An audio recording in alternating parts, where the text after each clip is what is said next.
Hello and welcome to the Lion's Den, a place where you'll find men just talking. I can't believe that we've come to the end of season 2. This has been an action-packed season. We had a lot of great guests on this year. And as promised, I had my urologist and I had a couple other doctors on, giving us some very good insight on cancer, on clinical trials, what to expect, the different things that we need to do to maintain our health.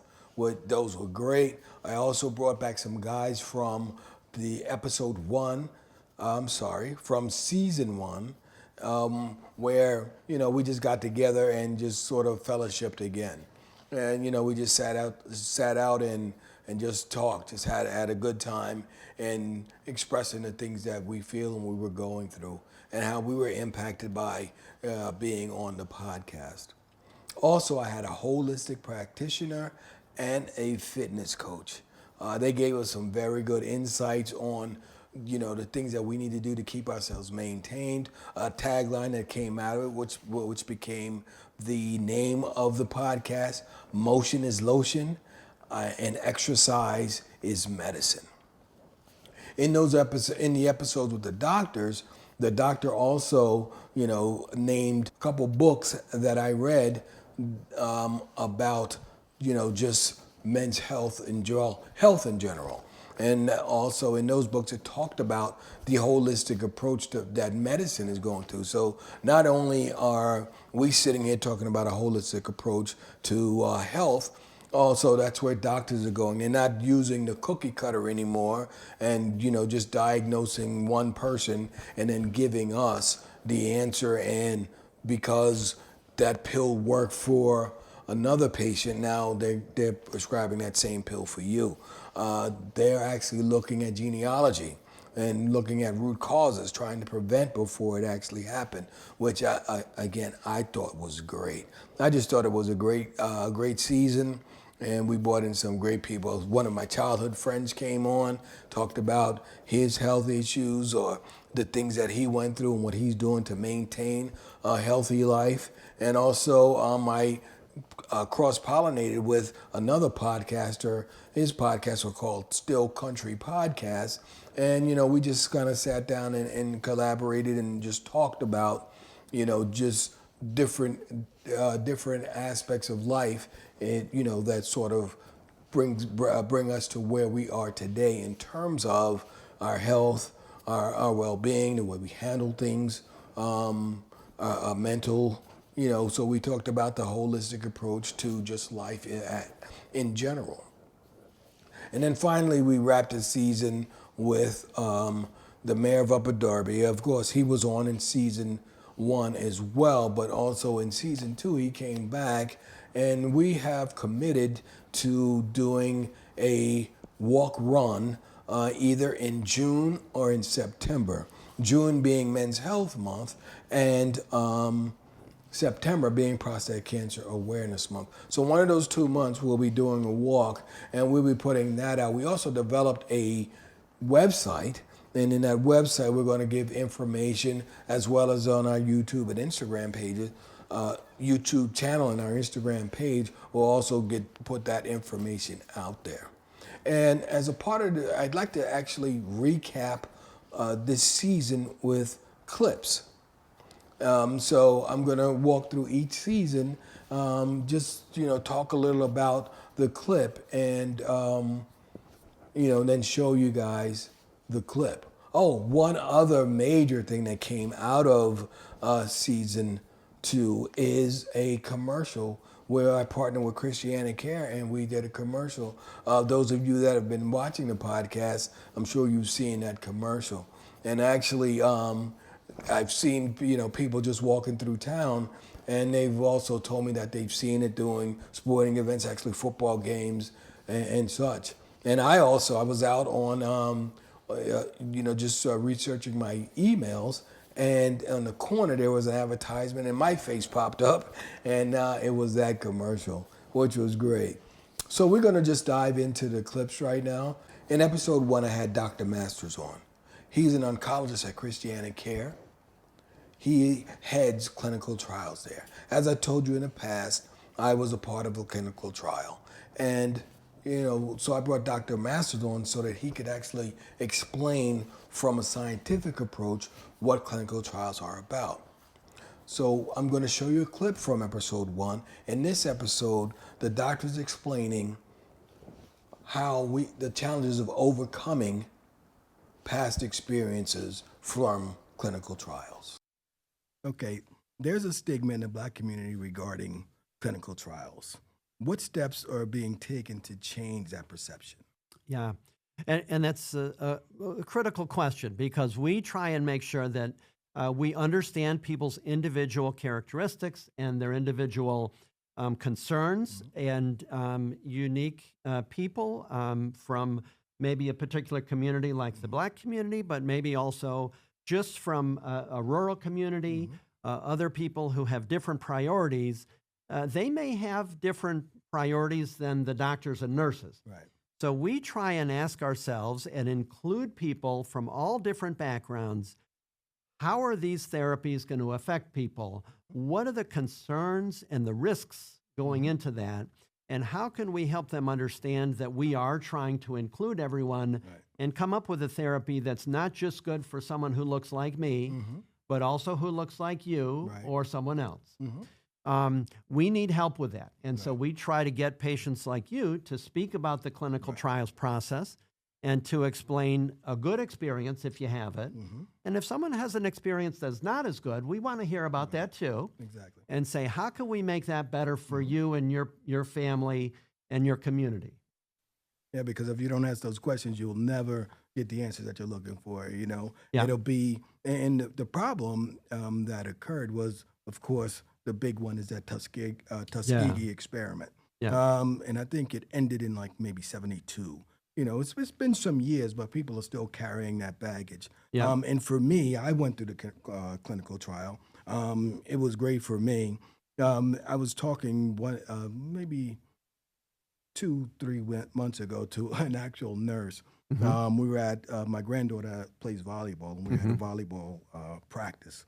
And I was telling her about my experience, and I told her about the clinical trial. And she said, well, what's the name of the trial? I didn't know the name, but I knew what it was about. She said, oh, they could be in there, doing the Tuskegee experiment on you. I said, well, no, it's not that. She was joking about it, but it's really not a joke. No, it's not a joke. And I think we as clinical researchers and as clinicians have to recognize when we've made bad decisions. Even if it wasn't, me personally, we have to recognize that there have been injustices, there have been, trials and treatments that weren't appropriate and weren't fair. And I think we have to recognize that and get everyone's viewpoints on how we can make that better and how we can make you and everyone comfortable with the process. Because even though it is a big step forward to be part of a clinical trial and it's taking a risk, it's going to help you and it's going to help people and it's going to help our kids and our families and our communities. Absolutely. Yeah. Yeah, and that's what's important, giving back, helping someone else. Yeah.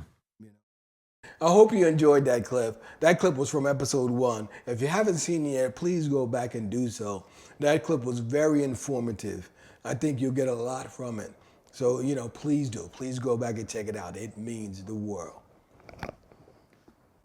Okay, now, up next is a clip from episode 2. In this episode, I have Dr. Rabin. Dr. Rabin is a radiologist at Christiana Care. Dr. Rabin provided some very insightful information. In this clip, what you'll find is Dr. Rabin explaining how implants provides the radiologist or the radiology team the ability to precisely pinpoint where they need to apply the radiation. Now, if you think about it, in prostate cancer, the prostate is in a very small area. You got your urethra, you have your bladder. There's a lot of things in that small area that they have to pinpoint. So they put in implants, these gold pellets into your body, and those implants are what they use to pinpoint the area in which you need to have the where radiation. we can use tools such as fiducial markers that were implanted in you that are not foreign bodies in the sense that they would cause a reaction, but they can be relocated every single day before treatment to know that we're aiming precisely at the exact same area that we want to treat every single day, which obviously then minimizes side effects. So you said the implants move? So the implants don't move, but the organs around them do. And so if you don't have a prostate and the bladder and the rectum on either side, when you have filling of the bladder or filling of the rectum, it can move those gold markers. So if you didn't know on a daily basis that you had that kind of changes in your organ structure or where they're located, you might miss the area that you were trying to treat. So. That was from episode 2 with Dr. Rabin. I hope you guys enjoyed that clip. Dr. Rabin was very insightful. Also, in the commercial I spoke about earlier, Dr. Rabin was the radiologist that was with me in that commercial. So if you haven't checked it out yet, please go back and do so. Again, all of these clips and all of these episodes are very informative. So please, do me a favor and do yourself a favor and check them out. There's some food out there. Go out there and eat. In episode 2, Dr. Rabin also discussed how someone can have their prostate removed and yet still be diagnosed with prostate cancer. When I heard that, that sort of baffled me. And he explained how that is done. And one thing I didn't understand is that I got my prostate removed, and I'm still told that I can still get prostate cancer. Yeah, because if you think of it, if you look at the prostate, and it has a capsule, but at the end of the capsule is where you urinate out of. And it's in that area where if you think of a dandelion, where you pick up a dandelion and blow on it and it kind of seeds out, cancer cells can shed just in the same way. And they may have shed down where they reconnected things, and so they sit there for a while, they don't have a blood supply, and then all of a sudden they figure out ways of getting a blood supply, and then they're able to grow. Yeah. That is pretty informative, isn't it? You got a dandelion, you're talking about a dandelion, you blow it, and that's kind of how cancer could spread, because they didn't actually get it all, and that's why you can still end up with prostate cancer. I'm telling you, some informative information out there. Please check it out. In episode 3, we had a holistic practitioner and a fitness coach. And the theme of it is that, you have to put in the work to get the results. It was quoted, no pain, no gain, but you have to go in and you have to do the work. Let me repeat that. You have to do the work. Please enjoy the clip. I could be wrong here, but isn't some pain that comes along with that in terms of your joints and your... Yeah, and I mean, while there are times when you're going to feel a little bit more than on days. I think that's part of the muscle growth process. But I think there's also why I like to be a fitness coach is to teach people how to mitigate those as much as possible. Okay. You can do things such as eccentric training, so where you're focusing on the way down of loading the muscle, and by doing that, you're taking more time to attack the joints themselves and the tendons themselves. Or you can do things like isometric holds, so where you can hold the position for a longer time and take more time and intention on attacking the tendons. And there you can look and seek for more growth in that. Okay. Once you build that over time, a lot of it doesn't hurt as much anymore. And then there are a lot of supplements that people take, and are there some natural remedies, or I guess remedy is not a good word. Well, there are some natural products that we have that nature has provided for us that will support Malcolm's efforts and your bodybuilding and weightlifting efforts. Give you the stamina that gives you the energy to be able to do those things. So yes, they go hand in hand. So for example, I have a men's wellness tea that it increases your stamina and other things for those who work out. As for women, I have a women's wellness tea that does the same thing, but for women. So herbs are universal, but we can combine certain things that are geared toward women's needs and are geared toward men's needs. Okay. But I totally agree with what Malcolm said, and what your question is no pain, no gain. You know, you got to put in the work if you want to see the results, you know, and we can't have an expected outcome if we're not willing to do what it takes to get there. Exactly. Thank you once again. Again, if you haven't seen episode 3, please go out and do so. Some very informative information. In episode 4, this is where we came back together as a team. We had the guys from season 1 come in, and we just sort of sat and talked. And there was a common theme throughout that whole episode. And that common theme was, you know, how a positive attitude can be so infectious. It could take you to so many different places and impact your life in so many different arenas. So please enjoy the clip. Like what you just said a few minutes ago, I see difference in you already. Cause your wheels were spinning. Yeah. Now you're more at ease, you're more comfortable. Yeah. Positive attitude around with positive people give you positive strength. Right. Yes, indeed. Indeed. It's too much negativity out here in the world anyway. Way We got to be help one to another. It's the smallest thing that we do makes a difference, not the biggest thing. Right. Oh yeah. Oh brother, I appreciate you, man. Right. You know? Well, sometimes you get so you can bring that negativity just based on something you see, and you automatically look at it from a negative standpoint because you seen a video or something, or you see something. You ever like somebody come to you like, oh, all right, here we go, and the person just said, yo man, what's up? My name is Mike. Or sometimes we don't even speak to each other. We walk. Yeah. Two brothers will walk by each other, and you already are making assumptions about you. Oh, this guy, I can see right now. He just Anybody know? you know, whatever. You know, or you walking towards you like, oh boy, let me hold on. This dude's about to step to me. When all you want to do is say, yo man, you dropped your keys or something Right, like that. exactly. You know, you like, oh man, I was thinking negative, like he's about to come jack me or something like that. That's how you thought when I came with the day? I'm glad you brought it out. If you haven't seen episode 4 yet, please tune in to episode 4. The guys were very open and honest. It was some dynamic conversations. Yeah, I think you'll get a lot out of it. Again, just men talking. Now, the next clip I'm about to show you is from episode 5. In this episode, I have my urologist, Dr. Mitchell, on. And in season 1, I told you guys that I was in a fever pitch run to get my urologist on. And after a year, I finally got him on. And that was great and dynamic. So in this clip, what Dr. Mitchell is talking about is the clinical trial selection. What makes you a good candidate for a clinical trial? During my recovery, I was part of a clinical trial. Yes. And so what made me a good candidate for that clinical trial? I think, when clinical trials come around, they're trying to answer a question in medicine that we don't, have the exact answer to. Mm-hmm. And the best clinical trials are generally giving patients 2 good options and trying to decide which one's best. Mm-hmm. So in your particular case, it's trying to say, we know how we have done it in the past, and it works, but can we do it potentially better, or can we do it with potential less side effects?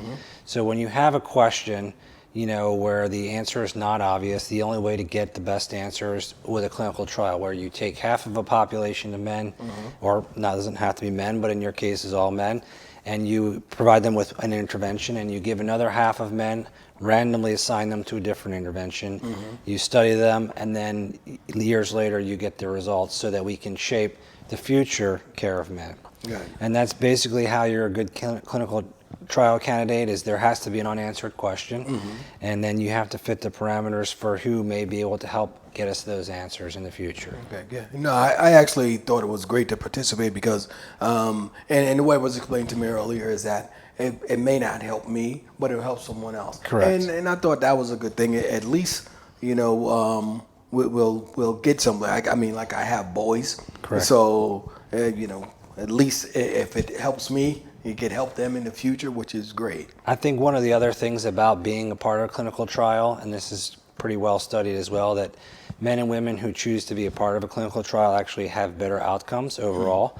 You'd say, why is that? Especially maybe if you're getting a treatment that maybe wasn't you might be getting the treatment that's not the best, but you'll still have a better outcome. Why? Because as part of a clinical trial, you get a care team that helps ensure compliance, so it helps make sure the patient's getting the care that's been prescribed. It gives you resources to adapt to side effects. So it opens up a whole bunch of more resources that maybe someone that's not in a clinical trial wouldn't have readily at their disposal. So we always advocate, within reason, if patients are candidates for clinical trials and the trial makes sense, that they consider, because in the end, we know that their outcome tends to be better. Right. We talked about motion being lotion and all that. And, some things that came out of it is everybody just don't have the ability to move, But what he said was there's something that you can do. There's something. I talked about the Mediterranean diet. And in the episode, I told him that, I didn't follow it to the letter, but I did follow it. And again, he gave some other insight that said, okay, well, you couldn't follow it to the letter, but incorporate some of it to your diet. A little bit can help. You do a little, you work out a little, you get a little stronger, you want to do more. I hope you enjoyed the clip. Our next clip is coming from episode 6. Episode 6 is where I had my childhood friend and another friend that I met when I moved here to Delaware. Now, in this episode, we just had some very good, candid, open discussion. In this clip, what we're about to show you is it talks about the importance of knowing your family history.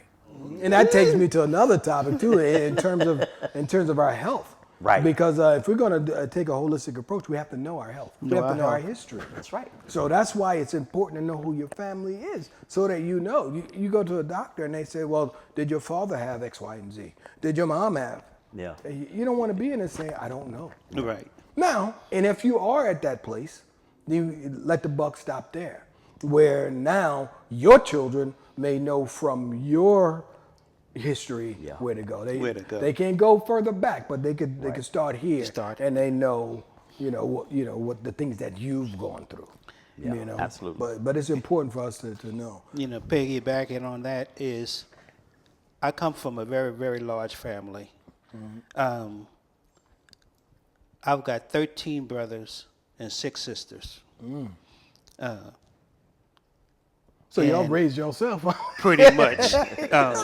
My older brothers and older sisters, they did a lot of the cooking. They helped me out with different things, taught me different things.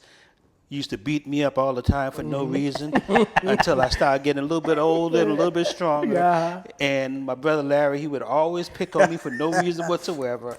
But I didn't know the history of my father. Although he was always there, to me, he never really got sick. I didn't know any kind of ailment that he had. Right. And I was always walking around, like I said, 22 years in the military. I had that big S on my chest. I'm invincible.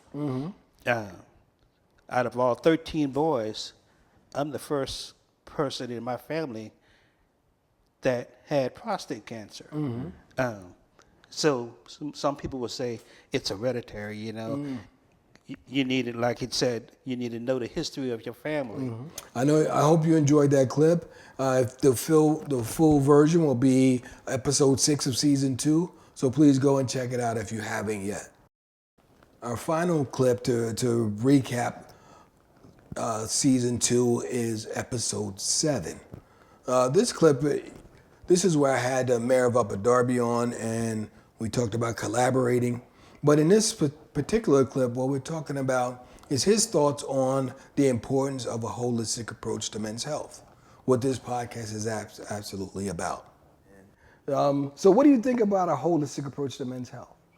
I think it's good. I think you have to find what works for you, because I know that, going to a doctor or doing doctor's advice, it just may not be the solution. Different people respond differently to different things, and I think it's really mental, right? If you go to a traditional doctor and they make some recommendations, and If that clicks for you, that's great. But other people need something different, right? They may need something unconventional, Right.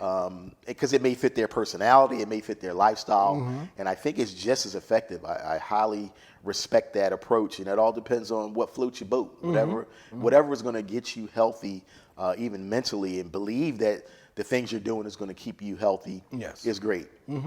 Yeah, because mentally, in a holistic approach, you're talking about physical, mental, and spiritual. Right. It touches everything. Yeah. So I think So a good, strong mind, helps, and being physically fit helps with self-esteem. Yes. Endorphins, Yep. So it just kind of takes you through life, and I think you have a better quality of life. And I like that now your doctors are also taking a holistic approach, looking at genealogy, and they're not doing like this cookie cutter. You walk in, I walk in. They don't treat us the same. Right. In the past, it seems like I walked in, I had a headache. They gave me aspirin. You walk in, you have a headache, they give you aspirin. Right. Well, where's the headache coming from? Right. There's a source. Exactly. So let's look at that, and then make some corrective actions there. Right. Because an aspirin may not work for you. That may make your headache worse. Right. You know what I mean? It's not a one size fits all. So you gotta. Exactly. It's not a cookie hopefully they cutter. will do what is necessary to find out what your issues are, what the source of it is, and treat that as opposed to just trying to give you a solution, a generic solution that should cure everything. There's no cure-alls. No, there is none. And I really started to believe until recently that doctors were in bed with pharmaceutical companies, and they would push in whatever the latest drug is. And after sitting and talking with the doctors that I've encountered, and it's not truly that way. They are generally concerned and are looking for ways to help you, not you as a group, a demographic. You know what I mean?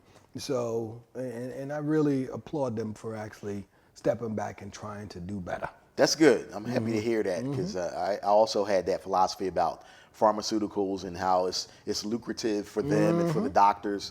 But I'm hopeful, and I'm happy to hear you say that, based on your experiences and talking to medical professionals, that's not really the reality. Exactly. And that's kind of the reason that I try to bring people like that in, is because some of the misconceptions I have, can either be confirmed, or or corrected. Right. Like one of them I had was that, like if you had surgery, like I've heard a lot that if you had cancer and you opened up, the air would go in and make the cancer spread. Right. I had a doctor sit here and say, no, that's really not true. I've heard that too. Right. But now does open you up to infection and things like that. Things like that, but things in the air, it's not necessarily going to make your cancer spread. Right. So if they open you up, airborne infections and airborne things. Right. Yep, and then the healing process is longer than doing something that's minimally invasive. I hope you enjoyed that clip. We talked about a 5K or say a walk run, because everyone can't do a 5K, as I spoke about earlier. Whatever you can do. So it could be a 1K, but I'll call it this.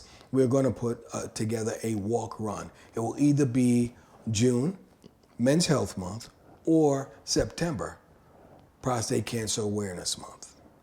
I hope you enjoyed the clip. Please go back and see episode 7 of season 2.